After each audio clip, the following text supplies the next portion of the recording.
Hello दोस्तों। तो कैसे हैं आप लोग? उम्मीद करता हूँ अच्छे होंगे। तो हम लोग क्लास 12th यानी कक्षा 12 का गणित पढ़ रहे हैं, जिसमें हम लोग पढ़ रहे हैं चैप्टर नंबर 4 सारणिक। और सारणिक में देखो, पिछली क्लास में मैंने आपको 2x2 का भी क्या कहते हैं आव्यूह निकालना बता दिया था कि 2x2 का जब आव्यूह हो तो उसका किस प्रकार से इन्वर्स निकालते हैं। ठीक है, मैंने आपको बता दिया है। सिंपली मैंने बताया था, वैसे तो मतलब एक हमें इक्वेशन दी थी, वहीं से हमने सॉल्व किया था उसको। और आज हम प्रश्नावली 4D करेंगे। और 4D में देखो जो क्वेश्चंस हैं वो कुछ इस प्रकार से हैं कि यदि a बराबर 1 2 3 4 का सहखंड आव्यूह ज्ञात कीजिए। ये सहखंडज आव्यूह, समझ रहे हैं? सहखंडज का मतलब होता है एडजॉइंट। हमें इसका सहखंडज आव्यूह ज्ञात करना है। खैर, इस टाइप का मैंने अभी सवाल बताया भी नहीं है, तो ये हो भी जाएगा। तो ये हम करते हैं। बाकी देखो दूसरा भी ऐसा ही है, और तीसरा तो 3x3 का है, तो इसका सहखंडज आव्यूह आप निकाल सकते हैं, कोई दिक्कत नहीं। 3x3 का मैंने बता भी रखा है। ठीक है, चलिए फिर पहला सवाल करते हैं। अच्छे से समझना कि किस प्रकार के सहखंडज आव्यूह निकालते हैं। क्लियर? चलिए, तो देखो ये हमारे पास में पहला सवाल है। अब सबसे पहले इसके सहखंड ज्ञात करो। सबसे पहले क्या ज्ञात करना है? सहखंड। सहखंड के बाद आपको, चलो पहले सहखंड ज्ञात करते हैं क्या होते हैं। तो देखो, सहखंड ज्ञात करने से पहले आपको उपसारणिक भी पता होने चाहिए। तो डिटेल से करते हैं, ठीक है? डिटेल से समझना। 2x2 का हमें सबसे पहले एक का उपसारणिक निकालना है।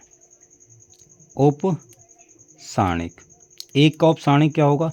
अब देखो, एक का उपसारणिक इसका मतलब क्या है? ये कौन सा अवयव है भाई? 2x2 की बात करें तो किस प्रकार से अवयव होते हैं? A11, A12 और A21 और A22, इस प्रकार के होते हैं। तो एक का उपसारणिक है, या मैं इसे बोल दूं, या आप ऐसे बोल सकते हो A11 का उपसारणिक, ऐसा भी बोल सकते हो, कोई दिक्कत नहीं है। ठीक है, तो मैं डायरेक्ट ऐसा ही बोल रहा हूँ। तो क्या हो जाएगा? देखो, ये वाला अवयव पकड़ो, ये गया, मतलब इसके सामने वाला, इसके साथ वाला रो, इसके साथ वाला कॉलम, तो बच्चा कितना? 4। तो ये आ गया 4। ठीक है, A12 का उपसारणिक, A12 का उपसारणिक, इसको देखो, A12 का उपसारणिक। तो देखो ये क्या होगा?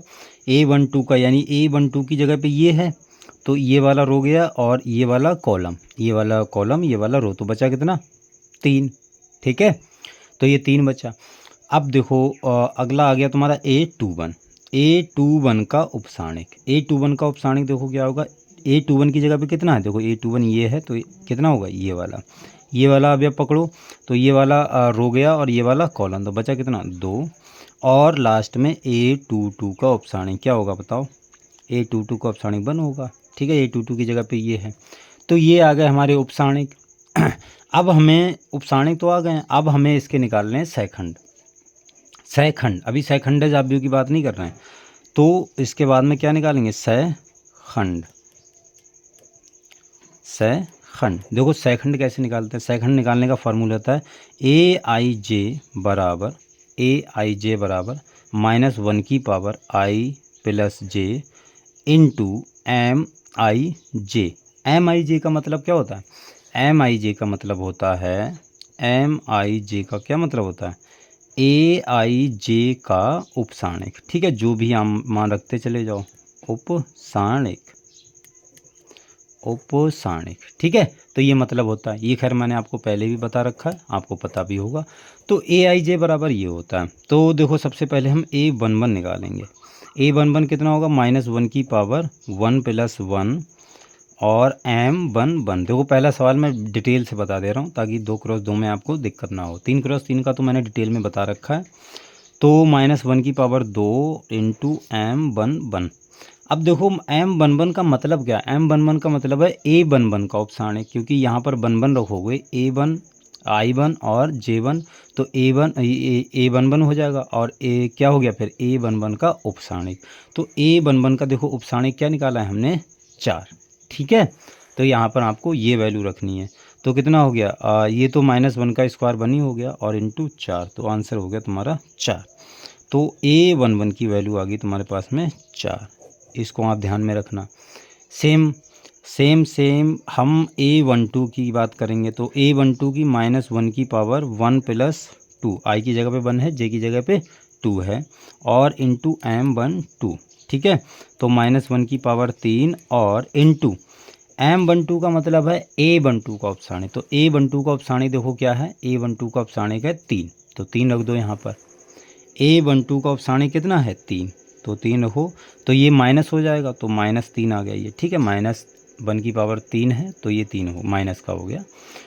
और A21 का मतलब है -1 की पावर 2 + 1 और इंटू M21, सही। तो -1 की पावर कितना हो गया 3 हो गया, इंटू M21 का मतलब है A21 का उपसाणिक, तो ये कितना है 2 है, तो ये माइनस का 2 आ गया। और A22 का क्या है देखो, -1 की पावर और 2 + 2 और M22, ठीक है। तो -1 की पावर 4 इंटू M22 का मतलब है A22 का उपसाणिक, तो A22 का उपसाणिक कितना हो गया 1 है, तो ये आंसर फाइनली 1 आ गया, ठीक। ये समझ में आई बात। अब हमें एक आव्यूह बनाना है, ठीक है। हम मान लेते हैं माना, अब आपको मानना है माना B बराबर एक आव्यूह है इस प्रकार से, जिसमें capital A11, capital A12, capital capital A21 और ये A22, ठीक। इस प्रकार से हमने B मान लिया है। अब इसके मान रख दो, तो मान रखोगे देखो क्या आएंगे। A11 का मान कितना है 4 है, A12 का मान है -3, और A21 का मान कितना है, A21 का मान है -2 और A22 का मान है 1, ठीक है। A22 का मान कितना है 1। अब जो B आया है ये मैंने आपको 3×3 में भी बताया था, ठीक है। B का आपको लेना है ट्रांसपोज। B का जब आप ट्रांसपोज लेंगे तो इसी को आप एडजॉइंट ऑफ A बोलते हैं। जो B है ना, जो B आया इसका आप ट्रांसपोज लेना है। ट्रांसपोज का मतलब है परिवर्ताव्यूह, तो परिवर्ताव्यूह जब इसका निकालेंगे तो उसी को हम क्या बोल देंगे एडजॉइंट, तो इसको हम एडजॉइंट बोल देते हैं। तो लिख लो आप एडजॉइंट A बराबर क्या आएगा फाइनली, इसका आप ट्रांसपोज कर दो, जो ये है मैट्रिक्स इसका आप ट्रांसपोज कर दो, तो ये पहला रो पहली पंक्ति पहला जो रो है पहला कॉलम बन जाएगा, तो 4 - 3, और दूसरा रो है दूसरा कॉलम बन जाएगा, तो -2 1।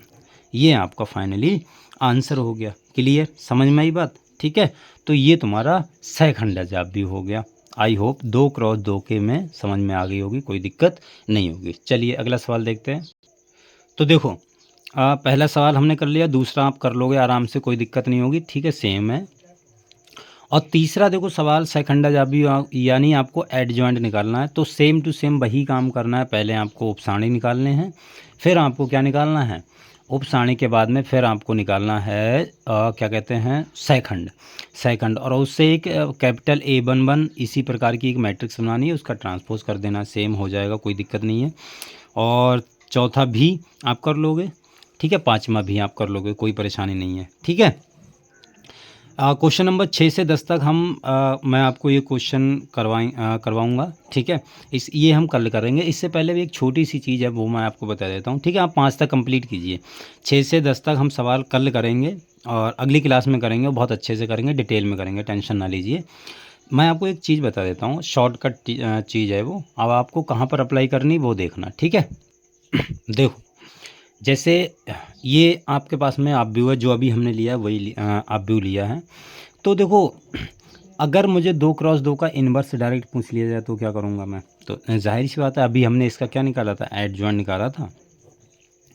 एडजॉइंट ऑफ A कितना आया था, ये आया था 4 और -2 -3 और 1, ये आया था, ठीक है। अगर मुझे इसका इन्वर्स निकालने के लिए पूछ दे तो इन्वर्स कोई दिक्कत नहीं है, इन्वर्स का हमने फार्मूला पढ़ रखा है, A इन्वर्स बराबर कितना होता है adjoint of A upon determinant of A, ये फार्मूला होता है इन्वर्स का, ठीक है, मैंने बता दिया है, ठीक। अगर आप लोगों को नहीं पता तो इसे आप नोट कर लीजिए।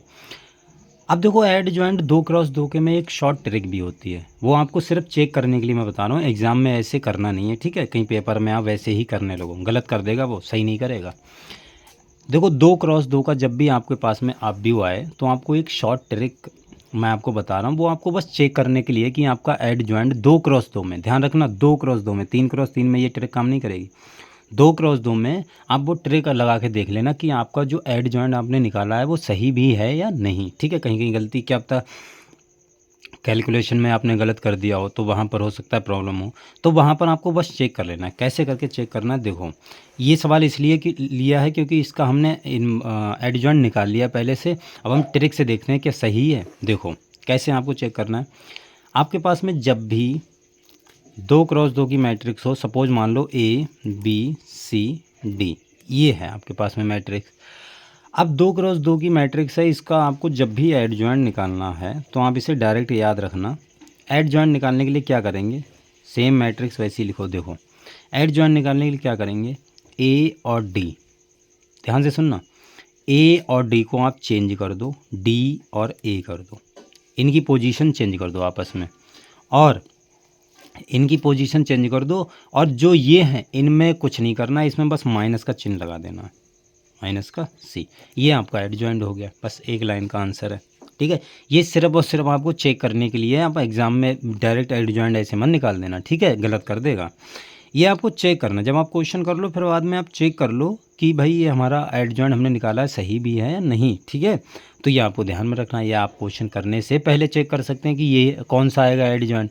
फिर आप बस सीधे सीधे, आप कहीं बीच में गलती भी हो जाती है तो वहाँ पर आप इसका यूज़ मतलब यहाँ आप निकाल सकते हैं। पहले से आपने देख लिया होगा कि हमारे ये एलिमेंट्स आएंगे एड जॉइंट में, तो आप जब उसको कैलकुलेट करेंगे सहखंड को और उपसारणी को, तो वहाँ पर ध्यान से करना कि हमें पता है कौन कौन से एलिमेंट्स आने वाले हैं, ठीक है। तो आप पहले चेक कर सकते हैं, कोई दिक्कत नहीं है। लेकिन आपको एग्ज़ाम में वैसे ही करना है जैसे मैंने आपको पहले बताया, ऐसे नहीं करना है। ऐसे सिर्फ और सिर्फ चेक करना है कि हमारा आंसर सही भी है या नहीं, ठीक है। तो अब इसका एड जॉइंट निकल आया। इन्वर्स निकालने के लिए, इन्वर्स निकालने के लिए आपको पता है, इन्वर्स निकालने के लिए तो कोई शॉर्ट ट्रिक है नहीं, यही फार्मूला है, एड जॉइंट ऑफ A और डिटर्मिनेंट ऑफ A, ठीक है। ये आपको निकालना, ये आंसर, ठीक है। तो मेरे को ये छोटी सी चीज़ बतानी थी, ये मैंने आपको बता दी, ये बस चेक करने के लिए है, ठीक है। तो आप 5 तक क्वेश्चन कंप्लीट कीजिए, उसके बाद में हम लोग 6 से 10 क्वेश्चन करेंगे कल क्लास में, ठीक है। अगली क्लास में होंगे, जब भी होगी अगली क्लास, ठीक है। चलिए फिर आज के लिए इतना रखते हैं, मिलते हैं अगली वीडियो में, तब तक के लिए बाय।